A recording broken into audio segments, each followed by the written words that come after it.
Have you ever had that nagging feeling, that quiet but persistent ache in your soul that you're stuck on the sidelines of your own life? It's a sensation akin to sitting in a grand theater, watching a magnificent play unfold on stage, only to realize with a jolt that the lead role, the hero of the story, was supposed to be you. Instead, you find yourself a spectator, watching other people achieve the wealth, the happiness, the vibrant health, and the profound freedom you so deeply dream of. You see them on social media, in the news, or even in your own social circle, living lives that seem to shine with a special kind of light, and you can't help but wonder, with a mix of awe and frustration, what secret they know that you don't. You might have convinced yourself that it's all a matter of luck, of being in the right place at the right time. Perhaps you believe it's about inherited wealth, powerful connections, or some hidden complicated trick of the trade that remains just beyond your grasp. We tell ourselves these stories to make sense of the gap between where we are and where we want to be. But what if the single greatest secret to unlocking a life of extraordinary success, fulfillment, and lasting joy is not an external factor at all? What if it's something you've been overlooking every single day, something so fundamental yet so profoundly powerful that it has the capacity to change everything? What if the key isn't in frantically chasing after more, but in diligently working to become more? If you are genuinely tired of the way things are, tired of the cycle of hope and disappointment, tired of feeling like your potential is a caged bird that has never learned to fly, and if you are truly ready for a profound and permanent change, then the incredible journey you have been waiting for begins right now with the very next words you read. This is not just another piece of fleeting advice you read on a Tuesday and forget by Wednesday. This is an invitation to engage with a foundational shift in perspective, a philosophical overhaul that could completely redefine the architecture of your future. Let this moment be the turning point. Will be the most important job you'll ever have. There is a simple yet life-altering philosophy that serves as the unshakable foundation for all lasting success and genuine happiness. Learn to work harder on yourself than you do on your job. This statement may seem counterintuitive at first. Most of us are conditioned from a young age to pour every ounce of our energy into our daily tasks, our careers, and our external responsibilities. We believe that if we just work longer hours, climb the corporate ladder, and fulfill our duties, our income and our station in life will inevitably rise as a result. But this approach, I have come to realize, is fundamentally backward. In my experience, I've found that a person's income, happiness, and overall level of success rarely exceed their personal development. To understand this, think of your personal growth, your character, your discipline, your knowledge, your skills as a container. Your income, your relationships, your opportunities, and your happiness are the contents that fill that container. Now you might get a lucky break in life, a sudden promotion, an unexpected inheritance, a windfall of cash that pours more into your container than it is currently designed to hold. But if you haven't done the essential work of expanding the container itself, life has a strange and unerring way of causing that excess to spill over and disappear, bringing you right back down to the level of who you are. The container simply cannot hold more than its capacity. The stress of managing the new responsibilities becomes too great. The discipline required to manage the new wealth is absent, and slowly but surely, things revert to their previous state. Imagine someone walks up to you on the street tomorrow and hands you a certified check for $1 million. For many, this sounds like the solution to all their problems. But the truth is, it could be the beginning of a new, more painful set of problems if you are not prepared for it. The very best thing you could possibly do in that moment is not to rush out and buy a fancy car, but to start working furiously with intense and immediate focus to become a millionaire in your mindset, your habits, your financial literacy, and your character. If you don't grow into the person who can wisely and responsibly manage that wealth, it will almost certainly slip through your fingers like sand. It will be loaned to relatives who never pay it back, squandered on depreciating assets, or lost to poor investments because the container wasn't big enough to hold it. There's an old and insightful saying, If you took all the money in the world and divided it equally among everyone, within a short period of time, it would find its way back into the same pockets it was in before. This isn't a cynical statement about fate or an indictment of the poor. It's a profound observation about personal development. It's not because some people are lucky and others are becoming a magnet for success. This foundational understanding leads to a second, equally powerful realization. Success is not something you pursue. It is something you attract by the person you become. Think about it. Most of the world is engaged in a frantic, desperate chase. They are chasing money, chasing promotions, chasing recognition, chasing happiness. This constant pursuit is exhausting and, more often than not, futile. It's like frantically running after a butterfly in a field. The more you lunge and grasp for it, the more it flutters and eludes your grasp. You end up tired, frustrated, and empty-handed. But what if you changed your strategy? What if, instead of chasing the butterfly, you stopped, took a deep breath, and dedicated yourself to building a beautiful, vibrant, and nourishing garden? You would till the soil of your mindset, clearing out the rocks of doubt and negativity. You would plant the seeds of new skills and powerful ideas. You would water them daily with the discipline of consistent action and shield them from harm with strong character. You would enrich the soil with knowledge and positive association. And what would happen? The butterflies, drawn by the irresistible allure of the beautiful garden you have cultivated, would come to you. They would land gently on your shoulder, not because you chased them, but because you created an environment where they would naturally want to be. That garden is you, your personal development, your character, your communication skills, your leadership ability, your mindset, your discipline, your integrity is the work you do on your garden. As you grow and develop these internal qualities, you become a human magnet for opportunity. Value is drawn to value. Excellence is drawn to excellence. Strength is drawn to strength. The world is looking for places to deliver its rewards, and it delivers them to those who are deserving, not those who are simply wanting. This shift in perspective frees you from the tyranny of getting. True, lasting happiness isn't found in the temporary, fleeting thrill of what you get. It's found in the deep, abiding satisfaction of what you are becoming through the process. The joy isn't just in holding the trophy at the end of the race. It's in the strength, the resilience, and the character you built in your soul during the grueling training it took to win it. The achievement is the icing, but the person you become is the cake. And once you have the recipe for the cake, you can bake another one anytime you wish. If this idea of building your personal garden excites you, if you feel a spark of possibility ignite within you, the first practical step on this journey is to find out how things work. To truly and permanently change your life, you need a constant influx of new, powerful, and constructive ideas. There is nothing in this world, no circumstance, no limitation, no obstacle that a powerful idea cannot eventually change. My great mentor, Mr. Earl Shoaff, taught me a lesson that reoriented my entire life. For years, I was stuck in a cycle of poverty and frustration. I used to tell him with a tone of despair, "Mr. Shoaff, I just don't have any money." I was convinced that my lack of funds was the root of all my troubles. He would listen patiently and then correct me with a wisdom that cut right to the core of the issue. He said, "No, that's not your real problem. Your problem is a lack of ideas on how to create wealth and value." That was it. A thunderclap of clarity. Money isn't the source, it's the result. Ideas are the source. Once you truly grasp this, you realize that if you can get the right ideas and then act on them, you can change anything.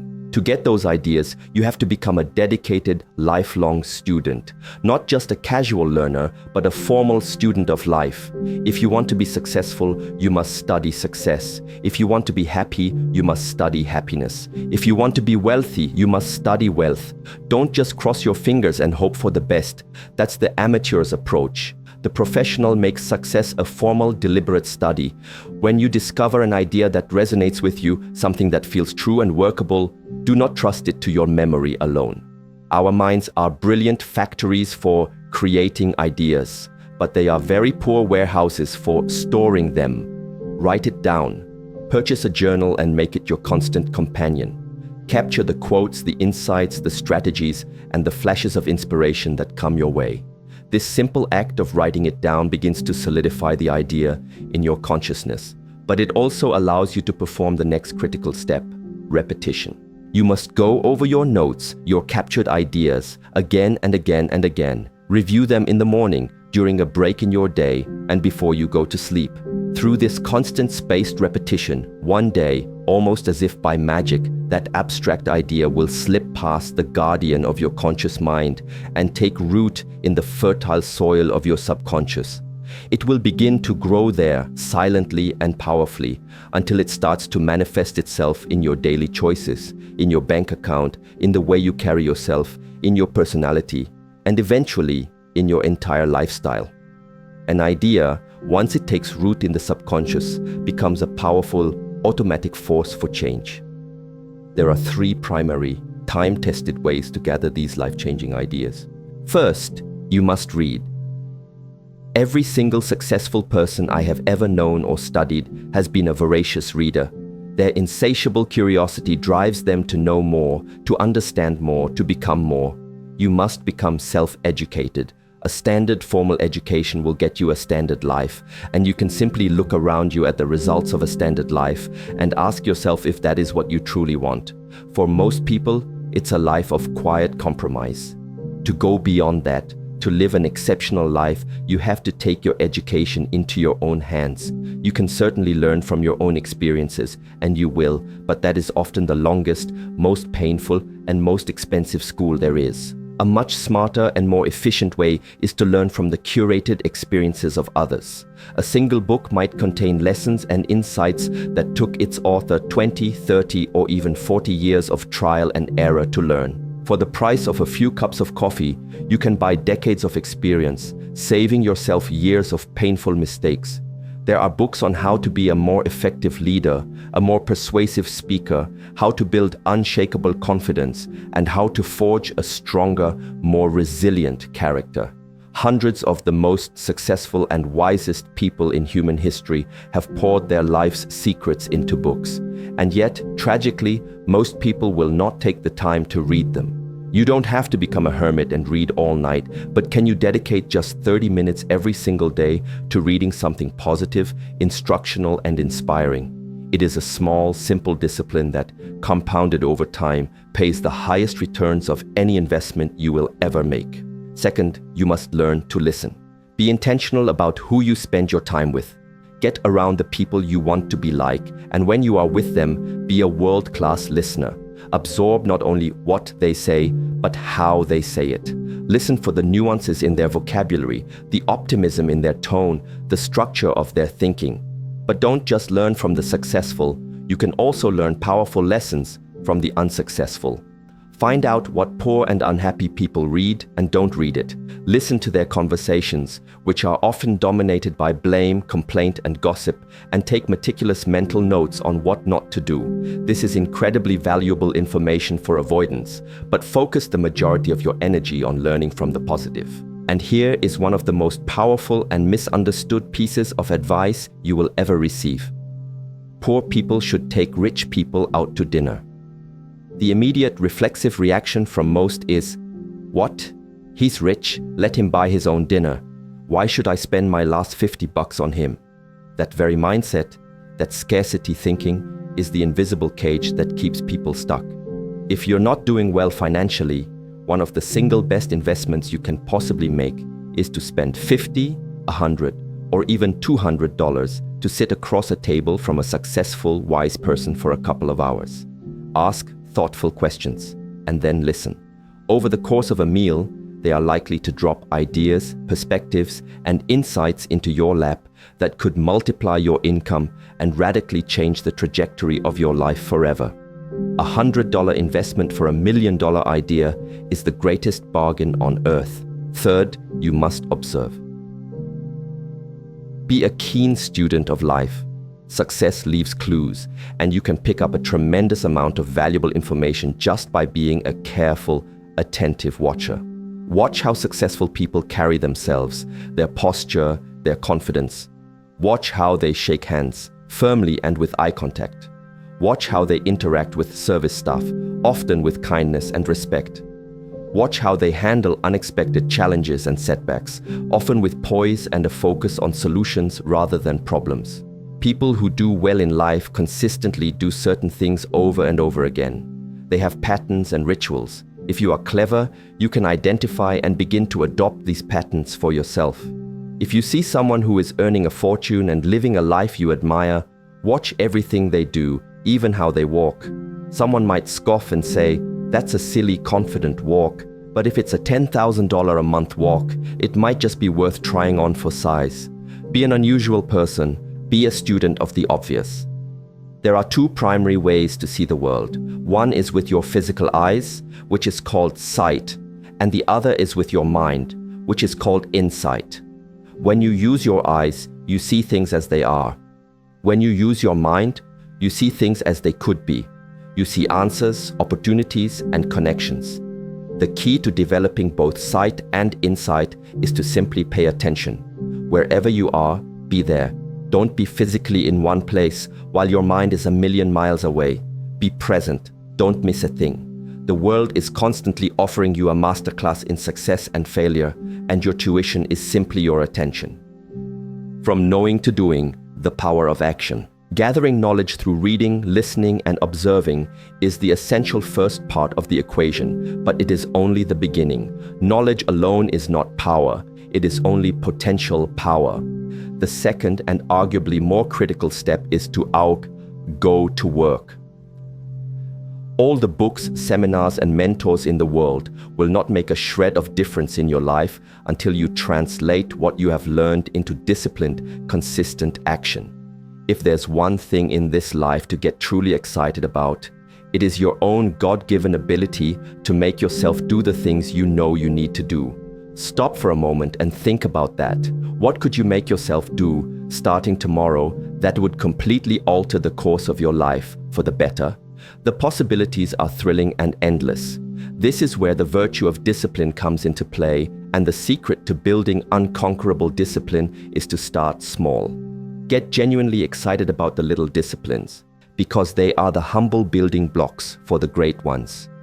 You cannot possibly expect to handle the major, life-altering challenges of life if you haven't first practiced and mastered the small, daily ones. A person who cannot get themselves to go to the gym for 30 minutes will not have the fortitude to build a business from scratch. A person who cannot resist a donut will not have the willpower to resist a tempting but destructive shortcut. So, make a list. What are all the small positive actions you already know you should be taking? Reading 30 minutes a day, waking up 30 minutes earlier, choosing water over soda, making your bed every morning, writing down your goals for the day. Pick one or two and get right on them. Discipline yourself to do them not just for the immediate result they produce, but for the discipline muscle it builds. Each time you make your bed, when you don't feel like it, you do a bicep curl for your willpower. Each time you choose the healthy meal over the junk food, you strengthen your core of self-control. Each small conscious act of discipline strengthens this invisible but vital muscle. Then, when life inevitably presents you with a massive challenge, a devastating setback, a major opportunity that requires immense effort, you will have the strength to meet it. You will be ready.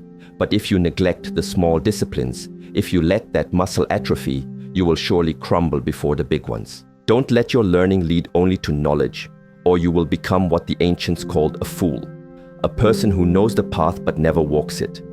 Let your learning lead to action. Let your reading lead to implementation. Let your listening lead to change. Do that, and you can become wealthy not just in your bank account, but in every conceivable sense of the word. The integrity of the system playing the long game. Finally, as you embark on this rewarding journey of personal development, there is a simple but profoundly crucial caution to keep in mind. You must find out how the system of success works and then work the system, but never ever try to beat the system. This is a trap that snares many intelligent and ambitious people. They learn just enough to become clever, and then they start looking for angles and shortcuts. They try to slice it a little too thin, shade the truth, cut a few corners and find a cheaper, easier, faster way to the prize. Do not fall into this seductive trap, for it will only ever lead you to a cheap life. The system is not some man-made conspiracy. It is the natural, immutable law of cause and effect. It is the law of sowing and reaping. It is the principle that you will be compensated in the marketplace in direct proportion to the value you bring. It is the reality that trust and reputation are built over years of consistent, honorable conduct. Find out how things work best, how to build a business with excellence, how to build relationships with honesty, how to treat people with dignity, and then commit yourself to doing them that way, with unwavering integrity, even if it seems to take longer. There are no real shortcuts to a life of substance and meaning. Every time you try to cheat the system, you're only cheating yourself of the character you would have built by doing it the right way. Don't compromise your principles for a quick win, because in the long run, your character is the only asset that can never be taken from you. So I ask you now, one-on-one, to make a decision. Not next week, not next month, not on New Year's Day, but right now. Make a decision to reach down deep inside of you and begin to draw upon the remarkable, almost magical human gifts that are lying dormant within you, waiting patiently to be used. You can change anything you want to change. You do not have to be the same person you were 5 minutes ago. You don't ever have to be the same again after today unless you consciously choose to be. So, what are you going to do starting tomorrow that will make a tangible difference? If you do nothing different, you can accurately and soberly predict what your next 5 years will look like. They will be an echo of the last 5. The same frustrations, the same limitations, the same regrets. But tomorrow can be the day you shatter that echo. Tomorrow can be the day you pick up a book. Tomorrow can be the day you start a journal.